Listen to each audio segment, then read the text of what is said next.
Hey everyone, I am Rachel Peniston, Manager of Partnership Programs for the NFCC and your host for today's Financial Facts Chat. If you are joining us on Facebook and YouTube, thank you. It's great to have you with us again. And if you enjoyed today's show, please like, comment, share, subscribe to our page. All of those things help us demonstrate your support for nonprofit financial education, and it keeps this channel going. So I'm here today with Bruce McClary, SVP of Communications for the NFCC. He is back once again, ready to answer your questions during today's chat. How's it going, Bruce? Things are great, Rachel. How are you doing? Good. Getting into the new year. Can we call it new anymore, though? I mean, it's towards the end of January. That's true. It's taking me a while to get used to that. It's like new. Yeah. Yes. It's the almost new and improved 2021. Yeah. Yeah, but it's good that, we've kind of gotten through the beginning of the year and things seem to be moving along pretty good. There's a lot to talk about when it comes to personal finance, especially, I almost hate to say the word, taxes. But it's one of those subjects you have to face. You just have to. So looking forward to getting into that. But it's just the beginning of the year just brings so much all at once for people when it comes to personal finance. Looking at your budget. I know we're going to talk a little bit later about some budget exercises that involve the last challenge that we had, and taxes and financial goals for the year, and have you paid your debt down yet? And if you haven't, are you making progress? So ton of stuff to chew on. So I guess if we're talking about what's on the menu, what do we chew on first? Well, before we dive into our questions, I'm just going to remind all our viewers that we always welcome questions and we look forward to answering them. If you do have a question that you'd like to have answered today, feel free to enter them in the chat and we will try to get to them if time allows. We do have some questions lined up for today, which, as you mentioned, have a lot to do with kind of taxes. That's definitely top of mind for a lot of people right now, definitely for me. So let's dive right in. Our first question here is, what happens when you use your credit card to pay your taxes? Well, a lot of things happen. Let's just back it up a bit first and talk about how a lot of people file their taxes and where they go to file their taxes. A lot of people are filing taxes online right now. Sometimes they're using third-party providers. I know there's a lot of tax preparation software that's moderately assistive in the process that kind of guides you through all the things you need to do. It's a blend of self-serve and professional guidance that takes you through, say you're submitting your taxes. But in the end, no matter how you prepare your taxes, you're either going to end up getting a refund or you're going to end up owing money, or you may, come out even. But either way, what you need to do is you need to consider, I guess, the implications if you're thinking about paying your taxes with your credit card of what that means in terms of your budget and your ability to maintain a budget and keep up with all your financial obligations, and also what it means for your credit score. And we'll talk about that a little bit. And then what do you get in return? Some people say, well, I want to use my credit card to pay for taxes so I can get reward points and I can take that trip to Hawaii when it's safe to travel. So that, all these things are great questions. So when you pay, first of all, can you pay your taxes with your credit card? I guess that's the first question. The answer is yes. The simple answer is yes. It's a pretty easy process. Essentially, you can, once you figure out how much you owe, if you're on the IRS payment page, the IRS.gov website has a way that you can go in and you can pay your taxes. You just click on Pay Your Taxes Now. You go to the debit card or credit card section. You select the from a list of processors that can process the credit card transaction. You can finish that out and make your payment, and it's pretty easy. But what you should expect, whether you do it through the IRS or whether you do it through a tax preparation website, which they can make it seamless, so that once you get through your tax preparation process, you get to a payment section where you can enter your credit card information. The first thing you should expect is that there's a service charge for using a credit card to pay your taxes, and that's a big factor here, because if you owe a lot, then you're going to be paying a lot in your service charge, because the service charge is typically a percentage of the transaction. A typical service charge for paying your taxes with your credit card is somewhere between 2 and 3% of the overall amount that you're paying taxes on. So if your tax bill is like, $25, $35, fine, go ahead. If your tax bill is $30,000, then that 2 or 3% is going to, be like a punch in the gut. So you want to think about that. And then also you want to think about too, is there room on your credit card to do this? And what does putting a balance of this size mean for your credit card? Are you maxing out your card? If you're maxing out your card and you carry the balance, that could actually cause your credit score to drop. So just the act of paying your taxes could tank your credit score if you do it that way. So you have to be very careful. You have to be very strategic about using credit to pay for your taxes. And the other last point I have is you have to understand your points reward system very well before you go into this, assuming that you're going to earn points for the money you're spending on your taxes. Some rewards programs for credit cards actually have categories of transactions that don't qualify for earning points, and paying taxes could be one of those categories. So you may think you're doing yourself a favor and getting all these points for exotic vacation, when in fact you get nothing out of it. And then, of course, the final thing I want to point out is the cost of doing all this. Beyond the transaction fees, your card has an interest rate. So just be careful, understand what that interest rate means if you're going to carry the balance. So bottom line, it's better to find other ways to pay for this with the cash that you have than use a credit card. But if you have to, just make sure you think about the things that I mentioned. That's really good to know, I think. A lot of things to consider there before you make that choice.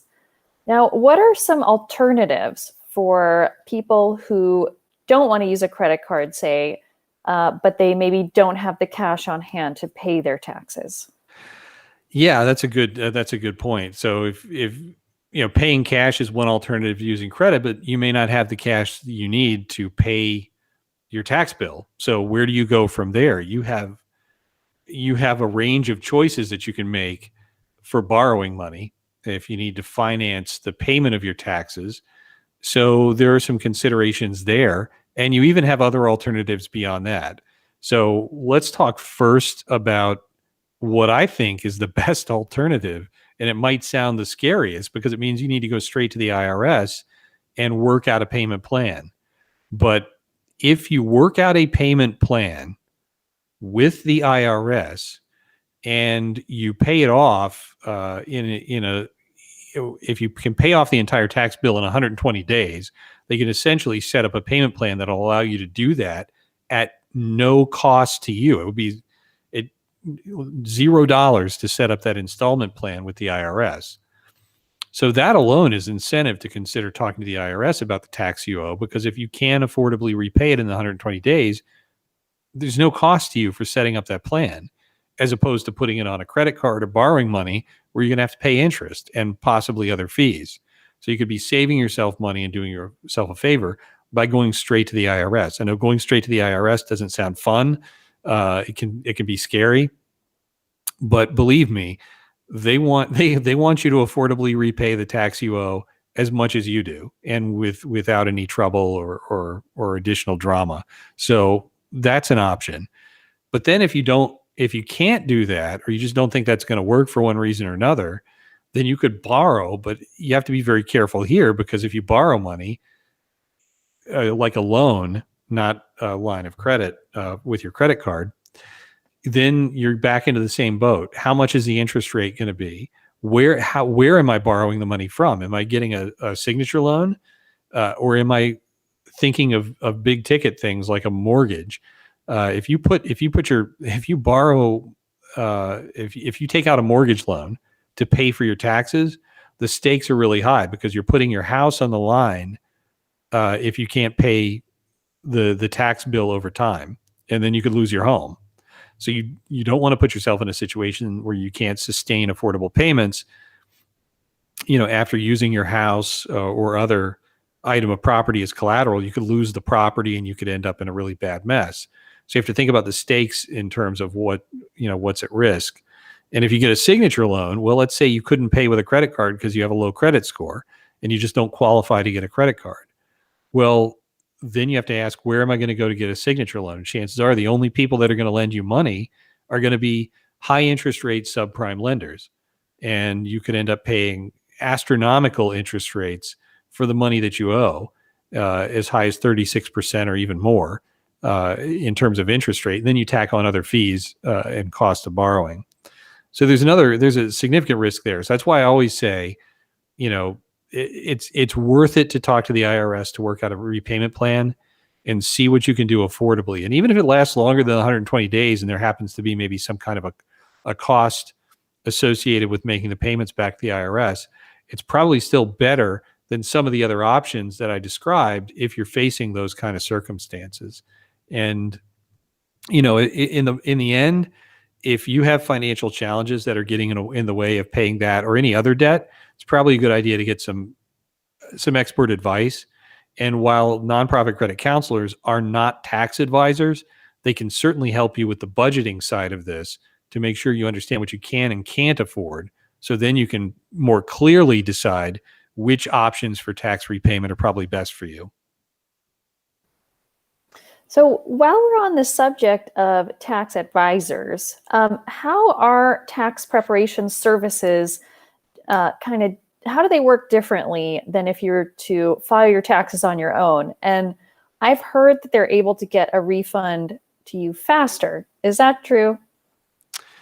Yeah, I mean, that's the whole marketing spin on these tax preparation services, that are storefronts. They're basically set up as storefronts. I guess, during the coronavirus pandemic, you're probably not going to go into an actual storefront, sit down with a tax preparer, but it's going to be some online version of that. And the whole point of these services is, it's partly to assist you in preparing your taxes, but the outcome of that tax preparation also gives them an opportunity to sell you some products and services.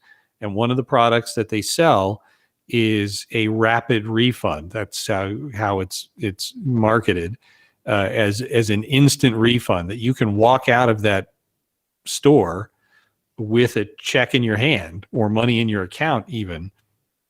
But the way that works is not as it may seem to some who don't really know that this is not some direct payment from the IRS. Bottom line is you're getting a loan, and you're borrowing on the chance that the refund that your tax preparer estimated that you would get is going to work out so that that's the amount that actually comes back as your refund. And they'll say, okay, because of this anticipated refund, we can give you a check here today. But sometimes that check isn't equal to the refund they've calculated, because what they're doing is they're backing out their own fees off of the amount of your refund. So they'll say, oh, it's, we're not going to charge you anything extra beyond the amount of the check.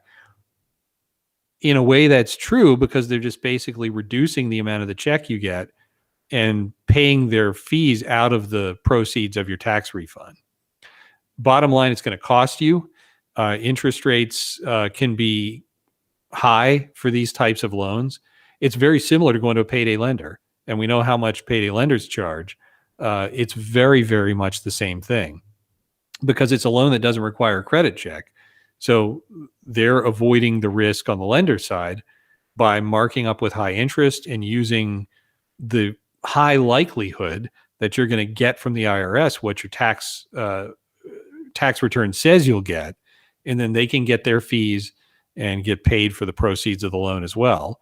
But what you may end up with is less than you would have gotten if you would have been patient, filed your taxes directly with the IRS, and then waited the appropriate amount of time to get the full refund from the IRS uh, without the cost of the tax refund anticipation loan.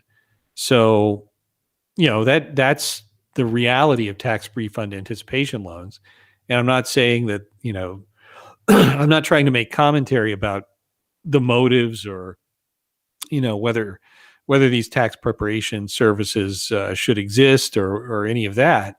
But it's a choice that you can make, but you have to understand the cost of that choice that you're making. And they're supposed to fully disclose their fees and the terms and conditions of the tax refund anticipation loan and any other products that they try to sell you as a result of the free preparation service. Because a lot of times what they'll do to get you in the door is they'll say that the tax refund preparation part is free, but there's usually a little asterisk behind that, and then you find out exactly what circumstances lead it to be free. But if you really want free tax preparation without the upsell of products, there are a lot of VITA tax preparation centers in communities across the country that offer free tax preparation with no strings attached. And it's a great service for people who may need that and not have the money to hire a tax attorney or a tax advisor who specializes in tax preparation.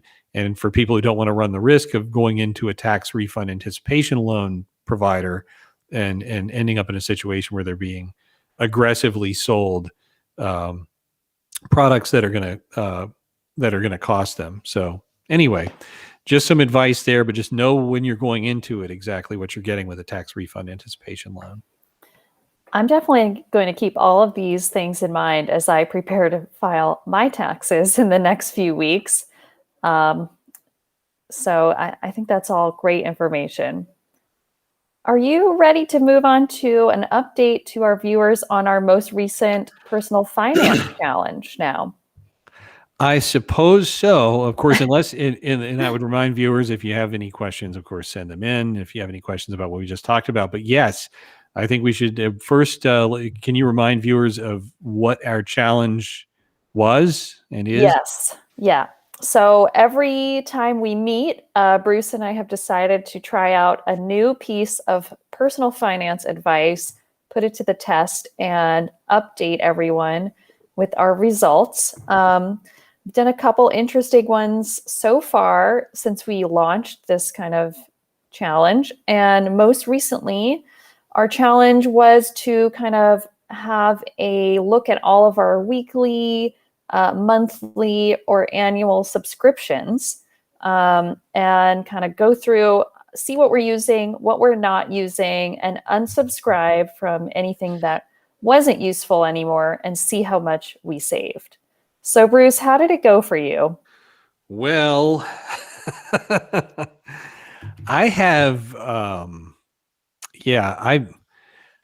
I have separation issues with most of my subscriptions. That's the first, I guess that's the problem. And after tallying what they cost me and thinking of the benefit I get from them, it was still tough. And so I think I benefited the most from going through and doing the inventory piece of it because it put everything in front of me. I knew when the subscriptions would renew. I knew to set reminders so that I could check the usefulness and the benefit of keeping those subscriptions in time to cancel them if there's a deadline for doing so before it renews on annual subscriptions. So I did that. I reset all my reminders for the year ahead, updated my list, looked at any cost. And the other thing I caught too while I was doing this is I did some research and checked on some of these subscription services to see when they might be raising their monthly rates. So I could see not only what I'm paying now, but what I can expect to pay, because some of these subscription services have announced increases in the monthly cost that will automatically go into effect for current subscribers. So that won't wait to go into effect for people, until you renew your subscription. So that was really informative for me. But I'm paying a lot for Netflix. I'm paying a ton for YouTube TV, which is giving me ulcers, and I'm paying a lot for other streaming services. But the bottom line is, part of this is driven by the pandemic. I mean, I watch way more Netflix than I did before before the coronavirus pandemic. I listen to Spotify a lot more. I read more online news content. So New York Times, Wall Street Journal, Washington Post. I'm just, consuming mass amounts of print news in my spare time. So it's hard to pick something to let go. It's hard for me to let go, Rachel. Well, I think that's okay. I mean, part of the whole process of doing this activity was to see what you find to be valuable. And so I think if you're getting something out of it and it's worth it to you, that's fine. You don't need to cancel things just for the sake of saving money. The whole point is if you can afford it, if it fits into your budget, something worth keeping. And, Mm-hmm. Especially if it's something that you like. Yeah. What was your experience with this? I'm just gonna bet right now that you saved money. So I did. Yeah. I think this is my favorite of our challenges yet. I got a lot of value out of this, and I mean that very literally. I was able to save, I think I canceled 3 subscriptions that were monthly. And I also scheduled, like you said, these reminders to cancel maybe 3 more that have expiration dates. They're on the free trial right now. When those expiration dates expire, I'll start getting charged for those. So if I manage to keep up with my reminders and remember to cancel those ahead of time, I will save something like over $70 a month. So wow, yeah, that's great. it's a lot of money. It adds up definitely on an annual basis. It's over $700 a year. I mean, it's great. It was really valuable to me. I think if I was advising people on how to start this process, I'd say maybe set aside some time, because this took me longer than I thought. I subscribed to a lot more stuff than I realized. So I think if you block off an hour and really take some time to focus and think about, and maybe log into your email, see what shows up on your credit card statements every month, look back through all those records, that'll help you compile a kind of complete list. And I think another thing, which we both seem to have done, is to schedule the reminders to cancel things and to keep things on an organized list. So you kind of have an ongoing, centralized place to go back to. You can look at what you're currently subscribed to. You could add things if you end up subscribing to something new, and remove things. And it's just kind of an easy way to monitor your cost, because I'll tell you, it was a lot more money than what I thought too. Yeah, that was the big wake up call for me. I saw how much I was spending, and I was like, good grief. But Yeah. again, going back to the whole coronavirus pandemic situation, this is a year when I'm not traveling, so I'm not spending thousands on summer vacations. So I almost used that. Well, I did use that to rationalize this amount, because it sucks. Yeah. Like, yeah, I didn't spend on all these other things. So maybe this year spending this much on streaming media is fine. And the other thing too, and it goes back to what you just mentioned, it wasn't just subscription services, but anything that's automatically billed. This was an Yes. opportunity to spot check to make sure, okay, is this all on track? Make sure that everything is hitting the budget as it should. So beginning of the year is always a good time to do that. It's a little bit of house cleaning. I just took inventory. I didn't clean. You cleaned. Yeah. I mean, that's fine too. I think the whole point is to just be aware of what you're subscribed to. Right, right. But I have a message for Netflix. You better come up with some good content this year. I mean, really, I want shows that just blow me away. Yeah, Otherwise, I'm telling you, I'll be saving some money next year. You know what I mean? Netflix. I'm sure they're watching right now. And the same goes for YouTube TV too. Come on. That's crazy. But anyway, yeah, that was a good exercise. So what do we have next? Tell me what do we have next? So I and this is something that I've seen pop up on so many kind of blogs or like expert advice. They always say, okay, stop using your credit card for everything. Shop with only cash for a day, a week, a month, and see what the result is. So I think what we will try is to shop with only cash for a week.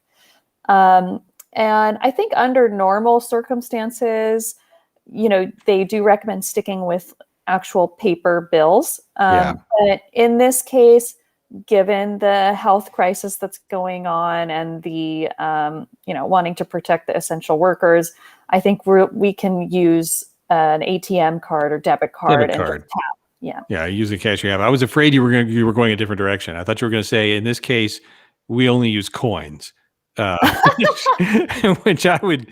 That's kind of heavy, isn't it, to lug all that to the It's store? gonna have to pay my rent in coins this month. I hope you folks don't mind. That's automatic eviction right there. Yeah, I Yeah. can see at the gas station too, going up and say, "How do I pay in coin?" Yeah. So this is good though. This is a good exercise. I'll be honest. All of the shopping I've done this year has been contactless, credit card at the register, and I've been earning points like crazy. So what this is going to do is going to do two things. First of all, it's going to, I'm using the money I have, so I'll be a little bit more mindful of the spending, but I will not be benefiting from earning points. Yeah. So this is going to put a pause on that. So it's only for a week. Okay, I can take it. Yeah, I had the same trade-off. I really like to use my credit cards, and I use them.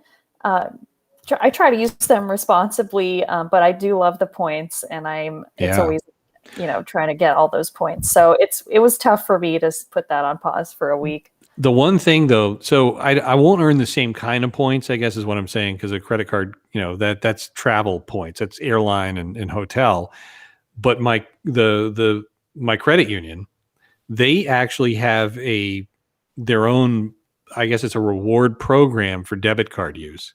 Oh, So you select like different restaurants or things you want coupon offers or points for, and your spending through the week helps you earn those rewards. But it's limited, and they're not, you're not going to get airline miles or anything like that from it. So it's worth looking into for people who are looking into using their debit card to see if their bank or credit union offers a similar program. And again, it could be very different from what I'm experiencing. Mine just means, if I spend X amount of money on my debit card, I might get certain credits for Grubhub or, some specific restaurant where I can go redeem those within a set period of time. that's a good tip. I wasn't aware that you could do that with debit cards. So I'm Mm-hmm. gonna, and frankly, it's been such a long time since I bought Got to anything go with find my your debit card. card. I got to dig that up and see, if I could get some points there. It's definitely worth exploring. But Mhm. I'm looking forward to this challenge. I think it's going to force me to be a little bit more cognizant of Mhm. what we're spending our money on, and it might make me think twice before I add something to that shopping cart on those websites. Mhm. Yeah, this is good. Well, I'm looking forward to it. Yeah, me too. So we will definitely update everyone next time we regroup for our next financial facts chat. And we're going to keep tabs on this, see how it goes, and we will catch up with you guys then. I would like to thank you all for joining us today. We always welcome all of your questions. Feel free to add them in the comment box here on our website and our email. We're here to help for sure, and we hope that this information helps you guys make some wise financial decisions. Don't forget to like, comment, and share, and we will talk to you again soon. Take Thanks, care, Bruce. everybody. Bye-bye.